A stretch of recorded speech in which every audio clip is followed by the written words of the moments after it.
Esse é o Mundo Revolução e nós vamos falar agora sobre a situação da Ucrânia. Hoje, dia 10 de novembro de 2024, são 8 horas da manhã aqui em Odessa e também em Kiev, 3 horas da madrugada no horário de Brasília, no Rio de Janeiro. Eu estou gravando esse vídeo um pouco mais cedo porque eu vou a Kherson hoje, vou conhecer a cidade de Kherson. Vocês lembram, há 2 anos atrás, no dia 11 de novembro de 2022, Kherson foi reconquistada pelos ucranianos, os russos abandonaram a cidade. E eu vou lá no aniversário de 2 anos fazer um vídeo ali na Praça Central, onde foram as comemorações da retomada de Kherson pelos ucranianos, Falando sobre a situação na Ucrânia, houve mais um grande ataque com drones e mísseis russos ontem contra a Ucrânia. Eu sei disso porque eu ouvi o ataque aqui em Odessa mais uma vez. Foi menor do que o de anteontem para ontem, mas foi muito grande também o ataque de ontem para hoje, E a gente tem informações, inclusive, que o ataque de anteontem para ontem chegou a deixar uma pessoa morta, infelizmente, ao contrário do que eu falei no meu vídeo. Depois disso, houve a informação de que houve um morto e alguns feridos no ataque russo aqui contra Odessa, Bom, na linha de frente a gente tem uma série de ações ucranianas aqui na região de Bielorrívica que causaram muitos danos aos russos. Mas fora disso, nenhuma grande mudança na linha de frente. Continua a situação preocupante aqui na região de Kurahovy, com os russos avançando aqui nessa região. O grande temor é fecharem um cerco nesse sentido aqui, nessa área aqui. Não creio que isso vá acontecer, mas é um risco que existe. E nós vamos falar também sobre os vários planos do Putin para a guerra da Ucrânia, Vazou aí na imprensa uma propaganda russa de um plano do Putin de congelar as fronteiras e botar soldados da OTAN para fazer a vigilância entre russos e ucranianos, uma lorota que nunca iria acontecer.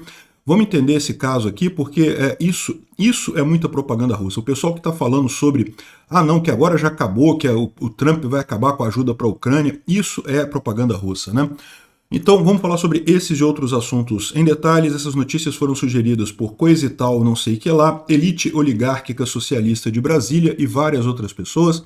Obrigado aí ao pessoal que sugeriu notícias lá no nosso site, no wrevolving.com, e obrigado a você que está assistindo o nosso vídeo. Se você gosta do nosso conteúdo, por favor, deixe o seu like e se inscreva aqui no canal, Pois bem, houve um ataque grande contra Odessa de anteontem para ontem, A gente falou sobre isso aqui, em que esse prédio aqui foi atingido, muito incêndio, muitos carros destruídos. Isso aqui foi aqui em Odessa, foi perto de onde eu estou aqui.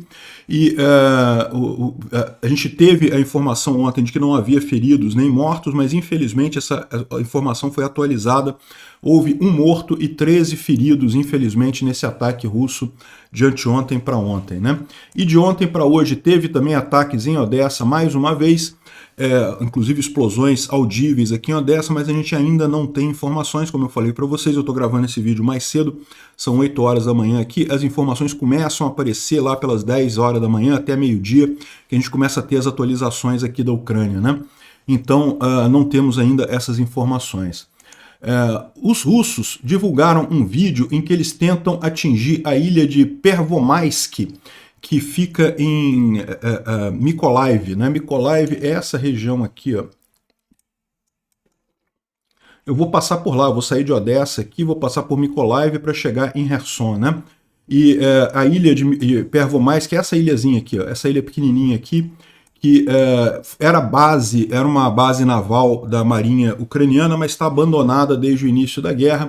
Mas o curioso desse vídeo aqui é que, se você olhar, os russos não conseguem acertar uma única bomba na ilha em si, Vocês veem eles tentando bombardear a ilha, várias instâncias de bombas explodindo ali, e absolutamente nenhuma delas atinge a ilha propriamente dita. Então, ou seja, chega a ser curioso os russos divulgarem esse vídeo, porque é um vídeo que depõe contra a qualidade da artilharia russa aqui nessa região, Isso aqui, uma ação muito heróica dos ucranianos. 2 BMPs entraram ali na região de Kurahovy e conseguiram resgatar um grupo de soldados ucranianos que estava cercado pelos russos ali na região.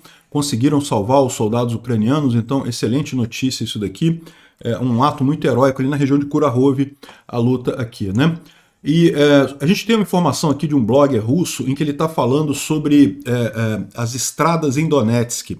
E quando ele fala as estradas em Donetsk, não são na linha de frente não, são as estradas da área ocupada pelos russos em Donetsk. E o que ele coloca aqui é justamente que existe uma briga muito grande até dos moradores locais. O pessoal resiste contra a presença russa ali em Donetsk. O povo não quer os russos em Donetsk. Então, para os russos, é muito arriscado esse tipo de coisa, mesmo andar nas regiões ali.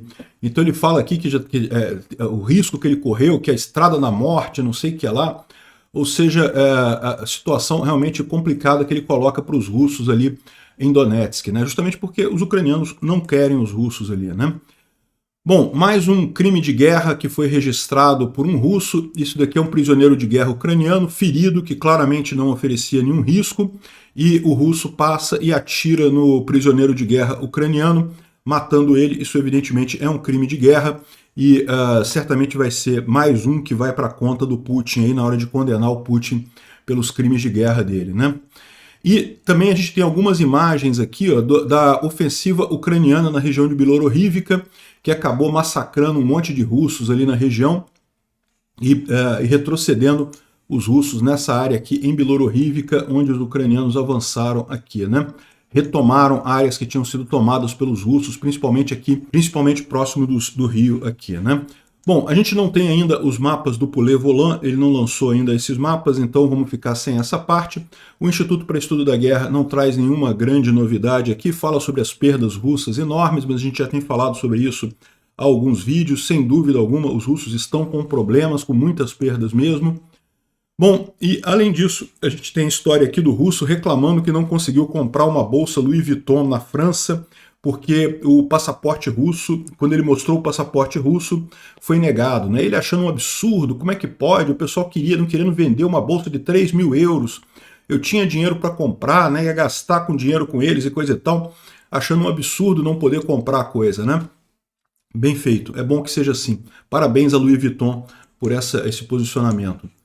Bom, vamos falar sobre o plano do Trump para a Ucrânia, né? Nos últimos dias saiu um plano de um tal de Brian Lanza, que seria um conselheiro sênior do presidente Trump, que teria dito como é que seria o plano de paz lá, e era uma loucura completa, que aqui ó, o conselheiro falou, não, a Crimeia já era, esquece a Crimeia, não tem nenhuma chance de Crimeia, não sei o que lá, isso esse Brian Lanza falando, né? E que o plano seria criar uma linha de segurança entre a Rússia e congelar a linha de frente do jeito que está agora, colocando tropas da Europa para fazer a defesa aqui, tropas da Inglaterra, da França, não sei o que lá, que fariam a defesa aqui entre a linha de frente entre a Ucrânia e a Rússia, né? Uma coisa que nunca iria funcionar de jeito nenhum. Para pensar. Na guerra moderna, guerra com drones, né? Guerra que você não necessariamente vê o inimigo e você consegue matar ele, né? Imagina a quantidade de drones desconhecidos que iriam atingir esses soldados europeus que estavam ali. Aí certamente seriam os russos atingindo os europeus, mas os russos diriam que foram os ucranianos que atingiram eles. É lógico que ia acontecer isso. Então não tem nenhuma chance disso resolver problema nenhum, seria uma insanidade completa. Aqui, ó. Como diz o David, de qualquer forma, esse plano de paz quebraria a Rússia rapidamente, porque, no final das contas, a Rússia teria que manter a tropa mobilizada, né? Esse, na verdade, é o objetivo da Ucrânia, manter essas tropas russas mobilizadas pelo máximo de tempo possível. Por quê? Porque os russos estão quebrando economicamente. É a economia russa que vai quebrar totalmente, né? Então, esse plano seria a quebra completa da Rússia, não sei o que lá. De qualquer forma, seria totalmente inviável isso, a Europa não iria fazer esse tipo de coisa, e repara o cara falando, ele não colocou os Estados Unidos não mandaria tropas, seriam tropas da Europa que fariam essa segurança. Não tem lógica nenhuma esse plano, não teria nenhum sentido. Congelar as linhas de frente aqui não faz sentido nenhum. Haver alguma concessão da Ucrânia para a Rússia, eu acho um absurdo também, mas pode ser que isso acabe sendo negociado, né? Aqui, ó, felizmente o time de transição do Trump se distanciou desse chamado plano de paz do Brian Lanza, né? Eles disseram que o Lanza não fala pelo presidente Trump, não fala pelo time de transição e, portanto, não tem nada a ver com isso, não querem falar nada sobre isso. Ou seja, esse cara é um maluco só, provavelmente Russetti que está falando besteira por aí, né? Então, Isso é uma boa notícia. Esse plano de paz totalmente sem sentido, não tem nada a ver, não tem nenhuma chance de acontecer de verdade. Agora, a gente teve uma má notícia, tá? O Trump já deixou claro que não vai convidar o Mike Pompeo para a nova administração Trump. Ou seja, infelizmente, a melhor expectativa que a gente tinha, que era o Mike Pompeo fazer parte do governo Trump, e o Mike Pompeo é fortemente pró-Ucrânia, aparentemente isso não vai acontecer. É muito triste isso daí. Fazer o quê, né? Nem ele, nem a Nikki Haley vão fazer parte da administração Trump, né? Mas é aquele negócio, como diz o pessoal aqui, muita gente dentro da Ucrânia, muitos oficiais dentro da Ucrânia, veem que essa ação do Trump aqui pode ser uma melhoria, no final das contas, em relação ao que se tinha antes. Essa tendência do Biden de evitar escalonamento e coisa e tal, o Trump, você pode ter ações mais incisivas na guerra da Ucrânia, pode ser até positivo. Inclusive, já há conversa sobre isso, né? Trump vai empurrar uma solução para Kiev, que goste dele, goste disso ou não, né? Então, ou seja, o que o pessoal está colocando aqui, existem planos aqui, o Vance quer congelar o conflito nas linhas atuais e forçar a neutralidade da Ucrânia, o plano do Pompeo, que é melhorar o apoio militar para a Ucrânia e a entrada na OTAN. Ambos os planos são melhores do que nada, e nenhum apoio. Mas, enfim, vamos ver o que vai acontecer. Está todo mundo ainda em incerteza nesse fato com relação ao que o Trump vai fazer para a Ucrânia, mas essa ideia de achar que não vai ter nada, que vai acabar totalmente com a Ucrânia, isso é falso, né? Segundo o ministro das Relações Exteriores da Ucrânia, o diálogo entre os Zelensky e o Trump já está estabelecido e um encontro está sendo preparado entre os dois. E aqui eu acho que vale uma outra colocação também que é importante, tá? Vocês lembram da teoria da virada, né, da turning point? É uma teoria estranha americana que dizem que a cada 4 gerações existe uma grande mudança no mundo, que o mundo se alinha em uma nova direção e coisa e tal. E falava-se muito disso na eleição passada, né, em 2020, sobre essa teoria e coisa e tal. E muita gente diz que essa teoria, eu tenho um vídeo sobre isso lá no Visão Libertária, né? Fala que você teve a Revolução Americana, depois teve a Guerra Civil, depois teve a Segunda Guerra Mundial. Se você observar, tem mais ou menos 4 gerações entre cada um desses eventos. Então, aí tem a geração que luta na guerra, que estabelece um novo padrão, aí a nova geração segue aquilo ali. Enfim, tem uma teoria aí, eu não sei se isso é verdade, mas o fato é que a história americana parece mesmo ter esses ciclos de 4 gerações aí entre grandes guerras, né? E estaríamos na época de um novo turning point, uma nova era da virada. E na época lá de 2020, o pessoal falava muito que não se preocupem, que o fator de mudança, né, sempre tem uma mudança significativa quando tem esses turning points, segundo a teoria.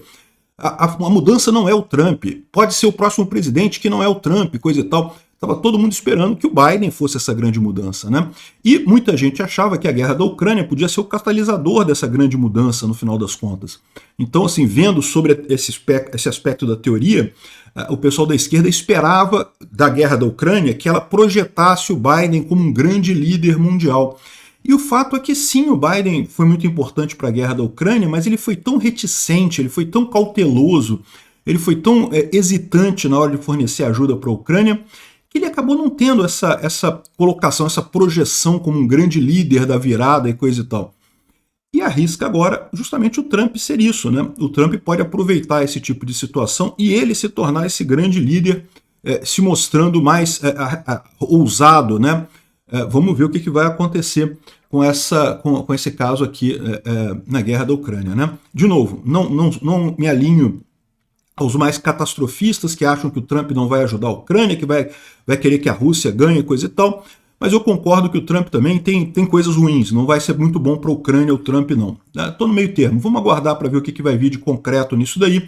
Uma pena o Mike Pompeo está fora, mas ainda tem outras pessoas pró-Ucrânia dentro da administração Trump, próximas ao Trump, e eu tenho certeza que vai ter gente boa e capacitada nessa área, né? Bom, só para complementar aqui, isso aqui é uma piada, cara, é muito engraçado. O pessoal fez uma sacanagem com as professoras russas, falando para elas que tinham que fazer atividades escolares com anti-OTAN para proteger as pessoas de satélites da OTAN. E as professoras russas caíram na parada, bicho. Caíram na história e fizeram chapéus patrióticos, capacetes para a Motherland, né, Fatherland, né, capacetes para a pátria, que eram para demonstrar a preparação para a proteção contra a radiação de satélites da OTAN e coisa e tal. Cara, que sacanagem, bicho, que sacanagem que fizeram com as professoras. Russo é muito burro mesmo, puta que pariu, vou te falar uma coisa. Obrigado por assistir o vídeo até o final. Se gostou do conteúdo, não esqueça de deixar o seu like, isso ajuda o canal a crescer e a chegar para mais gente. Se não gostou, deixe o dislike e explique nos comentários como podemos melhorar. Comente também sugestões de temas que podemos trazer por aqui. Comentários insultuosos ou defendendo ditaduras e criminosos de guerra serão sumariamente bloqueados. Agradeço a compreensão. Se ainda não é inscrito no canal, considere se inscrever clicando no botão inscrever-se abaixo e marcando a campainha para todos os avisos. Se quiser ajudar o canal, veja no nosso site como você pode fazer isso.